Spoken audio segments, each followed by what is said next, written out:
Definimos como hemorragia a la salida de sangre de los vasos sanguíneos. Debido a esto, la sangre puede acumularse en cavidades, espacios tisulares o incluso salir al exterior. En la clasificación de hemorragias por su localización anatómica encontramos a la epistaxis, que es la expulsión de sangre por la nariz. La hematemesis es la presencia de sangre en el vómito. Un hematocele es la presencia de sangre en la túnica vaginal del testículo. Hematometra en el útero. Hematoquesia se refiere a la presencia de sangre no digerida en heces, proveniente de la última porción del intestino delgado, ciego, colon o recto. Hematuria es la presencia de sangre en la orina. Hemopericardio es cuando hay sangre en el saco pericárdico.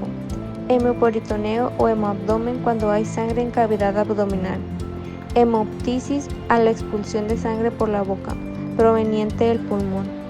Hemosalpinx a la presencia de sangre en los oviductos.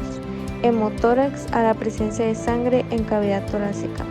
Hipema cuando hay presencia de sangre en el globo ocular. Hemartrosis cuando hay sangre en cavidad articular. Se le conoce melena a la expulsión de sangre digerida por el recto.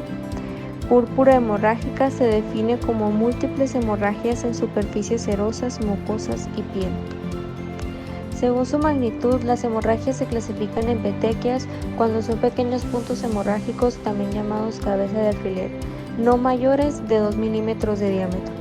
Equimosis cuando vemos pequeños focos hemorrágicos circulares, de mayor tamaño y con bordes más difusos que las petequias. Vemos su fusión cuando hay sangre derramada en el tejido laxo, por ejemplo en el epicardio, endocardio y peritoneo, en forma de brochazos. Un hematoma es la acumulación más o menos esférica de sangre coagulada en tejido subcutáneo, intraarticular o en un órgano. En esta imagen vemos el corazón de un caballo muerto por enterotoxemia y podemos apreciar hemorragias de tipo petequial y sufusiones subepicárdicas. Aquí vemos el aspecto parietal de la pared torácica de un cerdo con equimosis y petequias multifocales. En esta otra imagen vemos un hematoma en la región del bulbo raquídeo de un caballo que sufrió fractura de occipital. De acuerdo con la patogenia, las hemorragias se dividen en hemorragia por rexis cuando se debe a la rotura de un vaso y hemorragia por diapédesis cuando se debe a una mayor permeabilidad de la pared vascular sin que haya rotura de esta. Causas de hemorragia pueden ser la hipoxia y es una de las causas más frecuentes de hemorragia por diapédesis a consecuencia de congestión. También los traumatismos que producen hemorragias por rexis, considerándose que la pérdida del 25 al 30% del volumen total de sangre de un animal provoca un shock hipovolémico que con frecuencia produce la muerte. Lesiones en la pared vascular por aneurismas, ateromas, parásitos como Spirocerca lupi o Strongylos vulgaris, neoplasias que causan roturas y hemorragias por rexis, incluso las toxinas lesionan el endotelio vascular y producen hemorragia por diapédesis.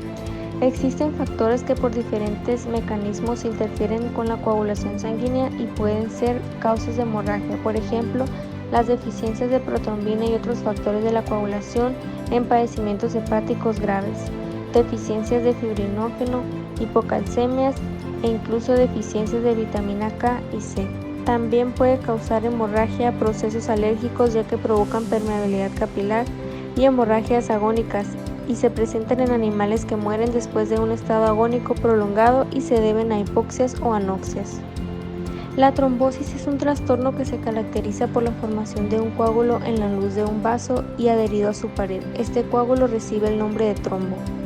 Un trombo crece mediante el depósito de capas o estratos, sobre todo donde el flujo sanguíneo es rápido.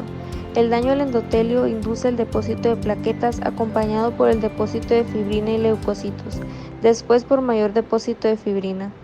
En el sentido del flujo sanguíneo se puede desarrollar una cola que contiene un coágulo de sangre completa, de donde se puede desprender fragmentos y ocasionar trombosis. Según su localización se distinguen los trombos arteriales, por ejemplo, la trombosis aórtica en caballos causada por la migración larvaria de Strongylos vulgaris. También en perros se observan trombos en la aorta posterior causados por Spirocerca lupi. Microscópicamente vemos el parásito Strongylos vulgaris. También existen los trombos venosos, trombos linfáticos que consisten en fibrina y leucocitos, trombos cardíacos y trombos capilares como los que se presentan en la coagulación intravascular diseminada, comunes en riñón y pulmón. Las formas de determinación de un trombo pueden ser la propagación y embolización, causando obstrucciones en la circulación, órganos y tejidos. También la oclusión del vaso, causando infartos o gangrena. La organización y canalización ocurren cuando el defecto en el endotelio ha sido cubierto por el trombo, pero los mecanismos de fibrinólisis no logran eliminarlo. Se inicia un proceso de proliferación del endotelio sano que a partir de la pared vascular cubre el coágulo. Al mismo tiempo, la red de fibrina se retrae por deshidratación y empiezan a invadirlo los fibroblastos y el endotelio de los vasa vasorum. Cuando el trombo está infectado, la licuefacción se lleva a cabo no solo por el sistema plasmina y por las enzimas leucocitarias, sino también por enzimas bacterianas. Pequeños trozos de este trombo en vías de licuefacción pueden desprenderse y circular por la sangre, formando émbolos sépticos con consecuencias graves. La coagulación intravascular diseminada es un proceso que se caracteriza por la coagulación generalizada principalmente en arteriolas y capilares. Es causado por la activación patológica de la cascada de la coagulación y esta activación puede llegar a ser tan masiva que se agotan los factores de coagulación con la consecuencia de una disminución de fibrina y por ende complicaciones hemorrágicas generalizadas. A isquemia nos referimos a una lesión que se produjo en un tejido por la disminución del flujo sanguíneo. Cuando se forma un trombo oclusivo en un vaso terminal, el tejido irrigado por ese vaso queda sin aporte sanguíneo y se produce una necrosis que en este caso recibe el nombre de infarto. Un infarto es un área de tejido que sufrió isquemia y desarrolló necrosis coagulativa o licuefactiva de acuerdo al órgano afectado.